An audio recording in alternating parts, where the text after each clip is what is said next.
अस्सलाम वालेकुम dear students. आज का हमारा टॉपिक है एटॉमिक नंबर और मास नंबर। एटॉमिक नंबर और मास नंबर पढ़ने से पहले कुछ बुनियादी चीज़ों के मुतालिक पढ़ लेते हैं। आप लोगों ने पढ़ा है कि एक एटम जो है उसका स्ट्रक्चर कुछ इस तरह होता है। ये एटम का मरकज़ी हिस्सा है और एटम के मरकज़ी हिस्सा को न्यूक्लियस का नाम दिया जाता है। इस न्यूक्लियस के बाहर ये मखसूस रास्ते हैं। अब याद रखिए कि एक एटम जो है वो सब एटॉमिक पार्टिकल से मिलकर बना होता है। सब एटॉमिक पार्टिकल्स। सब एटॉमिक पार्टिकल्स कौन कौन से होते हैं? उनमें शामिल हैं प्रोटॉन, इलेक्ट्रॉन और इसके अलावा न्यूट्रॉन।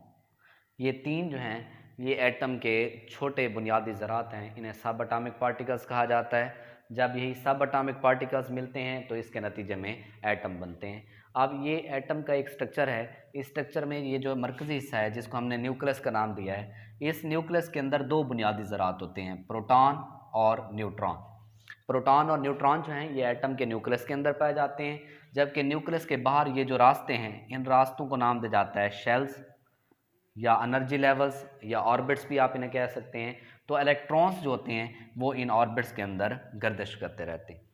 अब याद रखिए कि एटम का ये जो मरकज़ी हिस्सा न्यूक्लियस है, इस न्यूक्लियस के अंदर प्रोटॉन्स भी पाए जाते हैं और न्यूट्रॉन्स भी पाए जाते हैं। जब हम एटम के न्यूक्लियस के अंदर सिर्फ प्रोटॉन्स की तादाद को लेते हैं, ठीक है जी, या हम यूँ कहते हैं कि एटम के न्यूक्लियस के अंदर प्रोटॉन्स की तादाद ये उसके एटॉमिक नंबर के बराबर होती है। यानी कि एटॉमिक नंबर जो है वो बराबर है number of protons present in a nucleus of atom. किसी एटम के न्यूक्लियस के अंदर पाए जाने वाले प्रोटॉन्स की तादाद को, नंबर ऑफ प्रोटॉन्स जो एक न्यूक्लियस के अंदर पाए जाते हैं, उन्हें हम क्या नाम देते हैं? एटॉमिक नंबर का नाम देते हैं। और एटॉमिक नंबर जो है इसको ज़हर करने के लिए जेड की अलामत इस्तेमाल होती है, ठीक है जी। अब हमारे पास बहुत सारी मिसालें हैं। जैसे मिसाल के तौर पर अगर हम एग्जाम्पल लेते हैं हाइड्रोजन की। अब हाइड्रोजन जो है, हाइड्रोजन के पास एक प्रोटॉन है। अब इसका मतलब है उसके पास अगर प्रोटॉन की तादाद एक है तो उसका एटॉमिक नंबर कितना होगा? एक होगा। इस तरह कार्बन है, कार्बन के पास, कार्बन के एटम के न्यूक्लियस के अंदर 6 प्रोटॉन है तो कार्बन का एटॉमिक नंबर कितना होगा? 6 होगा। इस तरह ऑक्सीजन है, ऑक्सीजन के पास 8 प्रोटॉन है तो इसका मतलब है ऑक्सीजन का एटॉमिक नंबर कितना होगा? 8 होगा। सोडियम है, सोडियम के एटम के न्यूक्लियस के अंदर 11 प्रोटॉन्स हैं तो इसका मतलब है कि सोडियम का एटॉमिक नंबर कितना होगा? 11।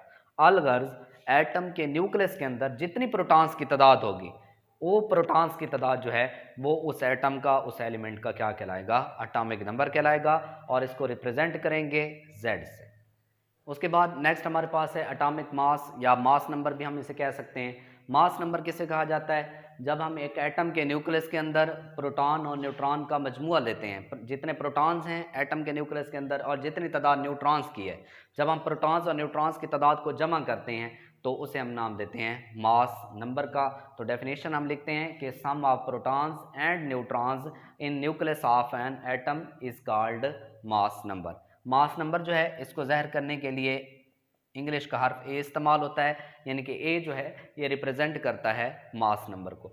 अच्छा, यहाँ पर दो लफ्ज़ इस्तेमाल होते हैं, एक होता है एटॉमिक मास और दूसरा होता है मास नंबर। इनमें बुनियादी फ़र्क ये होता है कि जो मास नंबर है ये एक होल नंबर होता है, ठीक है, जबकि जो एटॉमिक मास होता है उसको हम डेसिमल में लिखते हैं, ठीक है जी, इशारिया के अंदर लिखते हैं। जैसे मिसाल के तौर पर अगर मैं कहूँ कि कार्बन जो है उसका मास नंबर कितना है? 12। अच्छा जी, हाइड्रोजन जो है इसका एटॉमिक मास कितना है? 1.008, ठीक है जी। तो अब ये डेसिमल में आ गया है जबकि ये एक होल नंबर है, इसके साथ कुछ नहीं है। तो मास नंबर को एक होल नंबर की मदद से लिखा जाता है और एटॉमिक मास जो है उसको लिखने के लिए हम डेसिमल का इस्तेमाल कर सकते हैं, यानी कि इशारिया वगैरह में लिख सकते हैं। एटॉमिक मास जो है उसके लिए हमारे पास कुछ एग्जांपल्स भी हैं। जैसे हमने बात की है कि हमारे पास अगर हाइड्रोजन है तो हाइड्रोजन जो है उसके पास प्रोटॉन्स कितने हैं? 1। और हाइड्रोजन के पास कोई न्यूट्रॉन नहीं है तो उसका एटॉमिक मास कितना होगा? इसको हम जमा करेंगे प्रोटॉन्स और न्यूट्रॉन्स की तादाद को, ये कितना जवाब आएगा? 1 जवाब आएगा। तो हाइड्रोजन जो है उसका एटॉमिक मास या मास नंबर कितना है? 1 है। और इस तरह कार्बन जो है उसके पास 6 प्रोटॉन हैं, 6 न्यूट्रॉन हैं तो उसका मास नंबर कितना होगा? 12 होगा। ऑक्सीजन के पास 8 प्रोटॉन है, 8 न्यूट्रॉन है तो ऑक्सीजन का मास नंबर कितना होगा, 16 होगा। इस तरह सोडियम की अगर हम बात करें, सोडियम के पास 11 प्रोटॉन हैं और 12 न्यूट्रॉन हैं। तो अगर इसको हम इसका सम लेते हैं, इसका मजमुआ लेते हैं, तो ये हमारे पास 23 आंसर आता है। तो इसका मतलब है कि सोडियम जो है उसका अटामिक मास के मास नंबर कितना है, 23 है। तो उसके बाद अगर हमें मास नंबर और अटामिक नंबर का पता है तो हम न्यूट्रॉन्स की तादाद भी मालूम कर सकते हैं। तो अगर न्यूट्रॉन्स की तादाद अगर आपने मालूम करनी है तो उसके लिए कुलिया है अटामिक मास नफ़ी अटामिक नंबर, यानी कि जितना अटामिक मास है एटम का और जितना उसका अटामिक नंबर है, आप अटामिक मास में से अटामिक नंबर को नफ़ी करेंगे, आपके पास न्यूट्रॉन्स की तादाद आ जाएगी। जैसे मिसाल के तौर पर हमें कहा जाता है कि जी आप कार्बन में न्यूट्रॉन्स की तादाद मालूम करें, तो कार्बन का अटामिक मास कितना है, 12। कार्बन का अटामिक नंबर कितना है, अटामिक नंबर प्रोटॉन्स की तादाद होती है, तो प्रोटॉन्स कार्बन के पास 6 हैं, इसका मतलब है कार्बन का अटामिक नंबर 6 है। तो 12 में से 6 नफ़ी करेंगे, कितना जवाब आएगा, 6। तो आप कार्बन जो है उसके पास न्यूट्रॉन्स की तादाद कितनी है, 6 है। ठीक है। अच्छा, बाज़ औक़ात ये कहा जाता है कि आप जो है अटामिक मास मालूम करें। तो अटामिक मास मालूम करने के लिए हम क्या करते हैं, जितना अटामिक नंबर होता है एटम का उसमें न्यूट्रॉन्स की तादाद को जमा कर लेते हैं। तो जब हम अटामिक नंबर और न्यूट्रॉन्स की तादाद, चूँकि अटामिक नंबर प्रोटॉन्स हैं, तो प्रोटॉन्स और न्यूट्रॉन्स की तादाद को जमा करते हैं तो हमारे पास अटामिक मास आता है। बुक में हमारे पास एक एग्जांपल भी दी गई है, उसमें वो हमें बताते हैं कि एक एलिमेंट है जिसका अटामिक मास 238 है और उसका अटामिक नंबर 92 है। अटामिक मास 238 और अटामिक नंबर जो है वो 92 है। वो हमसे पूछ रहे हैं कि इस एटम के न्यूक्लियस के अंदर न्यूट्रॉन्स की तादाद क्या होगी।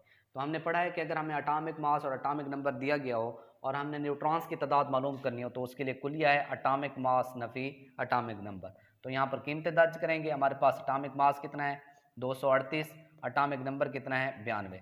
अब 238 में से हम 92 नफ़ी कर लेंगे तो हमारे पास जवाब आएगा 146, यानी कि उस एटम के न्यूक्लियस के अंदर कितने न्यूट्रॉन्स होंगे, 140।